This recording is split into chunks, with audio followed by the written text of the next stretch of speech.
उपासना शब्द का क्या अर्थ है? उपासना का स्वरूप कैसा है? भगवान की उपासना कैसे करें? इन सब को बताते हुए पूज्य स्वामी रामसुखदास जी कहते हैं, उपासना शब्द का अर्थ है पास में बैठना, उप आसना। ये दो शब्दों से बनता है। उपासना का विषय कुछ भी हो, जैसे धन, मान, लोक परलोक की कोई भी वस्तु। जो जिस वस्तु को चाहता है उसका मन उस वस्तु के पास रहता है, उसी की उपासना करता है। परंतु वास्तव में उपासना होनी चाहिए सत्य तत्व की। प्रकृति के कार्य की उपासना न करके परमात्मा की उपासना करनी चाहिए। गीता में 3 प्रकार की उपासना कही है। ध्यायेन आत्मनि पश्यन्ति केचिद आत्मानम् आत्मना अन्ये सांख्येन योगेन कर्मयोगेन चापरे। कितने लोग ध्यान योग के द्वारा परमात्मा का साक्षात्कार करते हैं, कई सांख्य योग के द्वारा और कई कर्मयोग के द्वारा। गीता में उपासना के 3 मार्ग हैं, भक्ति योग, ज्ञान योग एवं कर्म योग। सत्य तत्व की प्राप्ति के लिए जो किया जाए उसे उपासना कहते हैं। यह सब परमात्मा ही परमात्मा है, वही आदि मध्य और अंत में है। मयि सर्वम इदं प्रोतम सूत्रे मणिगणा इव। सूत्र में मणिगण की तरह संपूर्ण चराचर विश्व मुझ में ही तो ओत प्रोत है। सत असत सब कुछ परमात्मा ही है। सत्य तत्व की ऐसी उपासना भक्ति योग की पद्धति से उपासना है। सांख्य योग की उपासना असत का त्याग करके है। जैसे ना सतो विद्यते भावो ना भावो विद्यते सतः, कि असत की सत्ता नहीं है और सत का अभाव नहीं है। सत की उपासना की जाती है। कर्म योग में भी सत की उपासना है। भगवान ने कहा है, नेहाभिक्रमनाशोस्ति प्रत्यवायो न विद्यते। इसमें कृत प्रयत्न का नाश नहीं होता। गीता के 17वें अध्याय के 2 श्लोकों में सत शब्द की 5 व्याख्या की हैं। सद्भावे साधुभावे च प्रशस्ते कर्मणि तथा यज्ञे तपसी दाने च स्थिति और कर्म चैव तदर्थीयम। देखो, सत कहते हैं सत्ता का होना, जिसका कभी नाश नहीं है, वह सर्वत्र विद्यमान है। यह संसार नित्य परिवर्तनशील ही है, परंतु उसके आश्रय से यह संसार प्रत्यक्ष नाशवान होने पर भी सत्य दिखाई देता है। यह संसार सत्य दिखाई देता तो है, पर सत्य है नहीं। प्रत्येक पदार्थ की उत्पत्ति के मूल में एक नित्य तत्व होता है, जिसके आश्रय से पदार्थ उत्पन्न होता है। उसे प्रकाश देने की जरूरत नहीं है, वह तो स्वयं प्रकाश है। उसकी सत्यता से ही सब अनित्य संसार दिखाई दे रहा है। तस्य भासा सर्वम इदं विभाति। उसी के प्रकाश से यह संपूर्ण जगत प्रकाशित होता है। सांख्य योग में असत को छोड़कर सत का ही चिंतन ध्यान होता है। असली उपासना उसी तत्व के लिए साधना मात्र है। बाल्यावस्था में जो शरीर था वह बदल गया, साथी सामग्री भाव उद्देश्य इंद्रियां सब बदल गई हैं, पर मैं तो वही हूं, ये बात नहीं बदली। मैं वही हूं, यह सत्य है। देश काल वस्तु व्यक्ति सब उस सत के अंतर्गत है। सत्तत्व ज्यों का त्यों रहता है। हमने असत में मान्यता कर ली है कर्ता हम इति मन्यते, मैं करता हूं, हम ऐसा मान लेते हैं। समष्टि शक्ति से ही समस्त क्रियाएं हो रही हैं। प्रकृते हे क्रियमाणानि, ऐसी स्थिति में संपूर्ण क्रियाएं समष्टि के द्वारा ही हो रही हैं। अब शंका होती है कि मन की स्फुरणा नहीं मिटती। यहां मूल में गलती है। हम उस स्फुरणा को मिटाने के लिए उसके कारण को न मिटाकर उसके कार्य को मिटाना चाहते हैं। कारण जिस मन में स्फुरणा होती है उस मन को हमने अपना मान लिया है। उसको अपना नहीं मानना है, वह प्रकृति का है, उसकी सत्ता से ही स्फुरणा होती है। यह परिवर्तनशील है। इस उपासना को सांख्य योग की उपासना कहते हैं। सत असत से परे और उसमें व्याप्त भगवान ही है। मयि सर्वम इदं प्रोतम। जैसे मिट्टी से बनने वाले बर्तन के पहले भी मिट्टी थी, बर्तन बनने के बाद भी मिट्टी है और बिखरने पर भी मिट्टी ही होती है। यही बात संसार के लिए भी कही जा सकती है। संसार है तब भी परमात्मा है।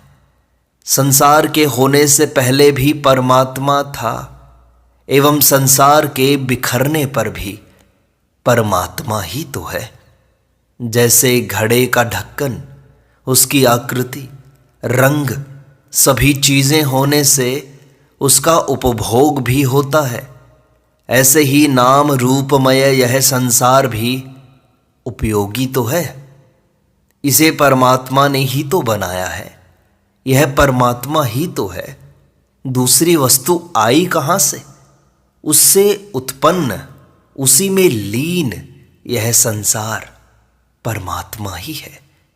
ऐसी उपासना करना, सब कुछ परमात्मा है ऐसा भाव रखना, हर समय परमात्मा का चिंतन, यह भक्ति योग की उपासना है।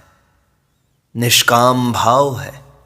यह निष्कामता स्वतः सिद्ध है, कामना बनाई हुई है। अब यह विचार करें, धन की कामना है, मान सम्मान की कामना है। पहले ये नहीं थी। बाल्यावस्था में कंकड़ पत्थर से खेलते थे। उस समय बहुत कम ज्ञान था हमें, कोई विशेष कामना भी नहीं थी। परंतु अब ये कामनाएं बढ़ती ही जा रही हैं। कभी किसी वस्तु की कामना करते हैं, कभी किसी वस्तु की, कभी द्रव्य की कामना होती है तो कभी मान सम्मान की।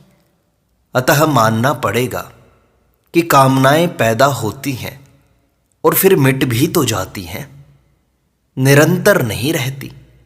लोग कहते हैं कि कामना मिटती नहीं, परंतु मैं कहूँगा कि कामना रहती ही नहीं है। यह भगवान की परम कृपा है कि कामना चाहे शरीर की हो या धन की हो, वह कभी भी टिकेगी नहीं। बाल्यावस्था में कामना खेल की थी, अब देखो वह मिट गई। पीछे दूसरी अनेक कामनाएं हुई, वे भी तो मिट गईं। यही बात ममता की है। वह भी जोड़ी जाती है और छोड़ी जा सकती है। किसी के साथ ममता जोड़ने पर जुड़ जाती है और तोड़ने पर टूट जाती है।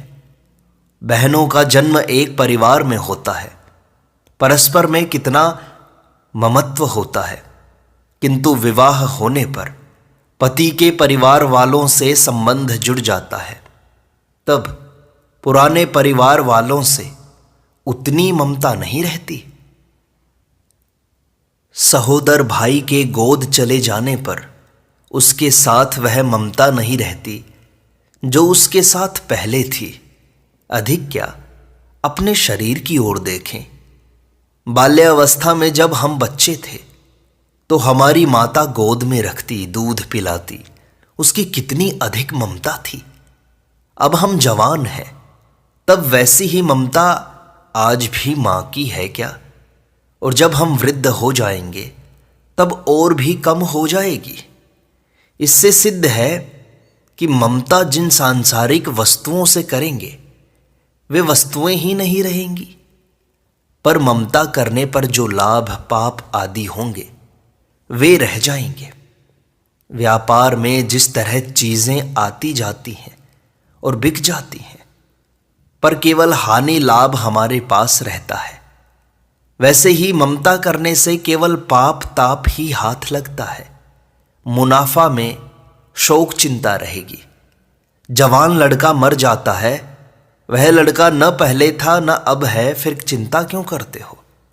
चिंता शोक आदि जो करते हैं, बस यही ममता का मुनाफा है। एक समय श्रद्धेय सेठ श्री जयदयाल जी गोयंदका के सामने किसी भाई ने प्रश्न किया कि जब सब परमात्मा ही हैं, तब हम जो पाप करते हैं वे भी परमात्मा के द्वारा ही होते हैं। ये चैव सात्विका भावाः, यह भी परमात्मा की ही उपासना हुई। और रावण कुंभकर्ण आदि के इतना अन्याय करने पर भी उन्हें उसी परमात्मा की प्राप्ति हुई। तब हम कर्तव्य करके बंधन में क्यों पड़े? उत्तर में उन्होंने कहा, हम जैसी उपासना करेंगे वैसे ही उपास्य मिलेंगे। वैसी उपासना करने पर दुखमय भगवान मिलेंगे। क्या दुख भगवान नहीं है? जैसा स्वरूप चाहते हैं वैसी उपासना कीजिए। यदि रावण आदि की तरह करते हैं तो वैसी शक्ति चाहिए कि भगवान के सिवा दूसरों से मरे ही नहीं, तब तो कल्याण हो जाएगा। पर यदि कोई बीच में ही मार देगा तो क्या दशा होगी? उद्धार होने से वंचित रह जाएंगे। जिज्ञासुरपि योगस्य शब्द ब्रह्माति वर्तते। योग का जिज्ञासु भी शब्द ब्रह्म को पार कर जाता है। इस सच्चे मार्ग में धोखा नहीं है, सब कुछ परमात्मा ही है। इसका तात्पर्य है कि कोई साकार चाहता है, कोई निराकार चाहता है। साकार में भी कोई विष्णु, राम, कृष्ण, शक्ति, शिव इत्यादि को चाहता है। जिस रूप में जिसकी पूज्य भावना, आदर और रुचि होगी, उसकी उपासना से उसको उसी स्वरूप की प्राप्ति होगी। फिर भगवान की कृपा से उसको वास्तविक स्वरूप की प्राप्ति होगी, जो मन वाणी से अतीत है। कर्मयोग में भी सत की ही उपासना है। इसमें फल आसक्ति का त्याग होना चाहिए। लोग कहते हैं कि ममता आसक्ति हमारी मिटती नहीं है। इस विषय में यह विचार करना चाहिए कि आसक्ति सदा एक सी रहती है क्या? पहले जो मां का स्नेह था अब वैसा है क्या? युवावस्था में स्त्री में जो आकर्षण रहता है वृद्धावस्था में वैसा है क्या? किसी भी वस्तु के साथ देख लें, मकान बनवाया या गहना कपड़ा बनवाया, 2-4 दिन जो आनंद आया फिर वह आनंद वैसा ही रहता है क्या? अब तनिक विचार करें। संसार का कोई भी पदार्थ रहने वाला नहीं है। फिर यह स्नेह, ममता, आसक्ति इन पदार्थों में न करके भगवान से कर लेते तो कृतकृत्य हो जाते। संसार के सारे पदार्थ नाशवान हैं, इनसे कुछ मिलने वाला नहीं है। केवल अंतःकरण मलिन होगा, अशांति मिलेगी। माँ बेटे का बड़ा स्नेह है। लड़का इस समय माता के अनुकूल आचरण करता है, पर बड़ा हो जाने पर वह पत्नी के कहने के अनुसार माता के प्रतिकूल चलने लगता है। तब माता की ममता वैसी नहीं रह सकती, वह अपने आप टूट जाती है। ममता उस कच्चे धागे के समान है जो थोड़ा सा विरुद्ध पड़ने पर टूट जाता है। इसलिए ममता का त्याग कठिन नहीं है। ममता को ग्रहण करके रखना कठिन है। यह सदा एक रस नहीं रहती, बदलती रहती है। इससे सिद्ध है कि प्रीति असली जगह पहुंची नहीं है। 5 वर्ष का बालक अपनी मां को खोजता है। दूसरी माताएं बैठी हैं, पूछने पर वे अपने को मां कहती हैं, किंतु बालक उनमें से किसी को मां नहीं कहता। उसकी मां होती तो वह उसकी गोद में चला जाता। ममैवांशो जीवलोके। इसलिए गीता में कहा है, यम लब्ध्वा चा परम लाभम मन्यते नाधिकम ततः। जिसको पाकर फिर दूसरी वस्तु को उससे अधिक नहीं मानता। कर्मयोग में फल की कामना का त्याग है। निष्काम भाव का तात्पर्य है कर्म चैव तदर्थीयम नेहाभिक्रमनाशोस्ति स्वल्पमप्यस्य धर्मस्य इत्यादि। ममता नहीं छूटने से आगे परमात्मा की ओर चलना कठिन हो जाता है। माता पुत्र पति पत्नी भाई बहन इत्यादि में अधिक स्नेह है, ममता है, किंतु जरा सी अनुकूलता में बाधा पड़ी, स्वार्थ को झटका लगा कि वह ममता नहीं रहती है। वास्तव में लोग ममता का त्याग करना नहीं चाहते हैं, अपितु नित्य नई नई ममता कामना पकड़े लिए जा रहे हैं। यदि ममता का त्याग कठिन मालूम देता है तो नया संबंध जोड़ना छोड़ दो। घर छोड़कर साधु हो गए और साधु होने पर चेला चेली से ममता का संबंध जोड़ने लगे। ममता का संबंध उस एक के साथ जोड़ो जो सत्य है, जिसके सिवा अपना और कोई नहीं है। संत महात्माओं की महिमा इस बात में है कि वे सबसे संबंध छुड़ाकर एकमात्र परम पिता परमेश्वर में लगा दें। वे भटकते जीव को सत्य के साथ जोड़ दें। तेरा वह है जो यह कह रहा है। उसी के नाते सबकी सेवा करो, आदर सत्कार करो। स्त्री केवल पति के नाते ही पति के परिवार वालों की सेवा करती है। इसी तरह उस भगवान के नाते हमें सबकी सेवा करनी है। भगवान से अपनापन कर लेना है, यही उपासना है। भगवान के पास बैठ जाना है, उन्हीं का चिंतन करना है। कर्मयोग के अनुसार ममता आसक्ति कामना का त्याग करके अपने कर्तव्य के आचरण द्वारा उपासना की जाती है। ज्ञान योग के अनुसार परमात्मा को जानकर उपासना की जाती है। भक्ति योग के अनुसार भगवान को मानकर उपासना की जाती है। ज्ञान योग के द्वारा जो प्राप्ति होती है, कर्म योग के द्वारा भी उसी की प्राप्ति होती है। यत् सांख्यैहि प्राप्यते स्थानम तद योगैरपि गम्यते। ज्ञान योगियों द्वारा जो परम धाम प्राप्त किया जाता है, निष्काम कर्म योगियों द्वारा भी वही तो प्राप्त किया जाता है, क्योंकि दोनों में एक में भी अच्छी प्रकार स्थित हुआ पुरुष दोनों फल रूप परमात्मा को ही प्राप्त कर देता है। कर्मयोग में प्रभु को मानकर उपासना होती है। संसार से मन हटाकर चलना और भगवान के पास बैठना उसकी उपासना है। थोड़ी देर जप कर लें, पाठ पूजन कर लें, यह असली उपासना है क्या? असली उपासना का तात्पर्य है हर समय उसी में लगन हो जाए।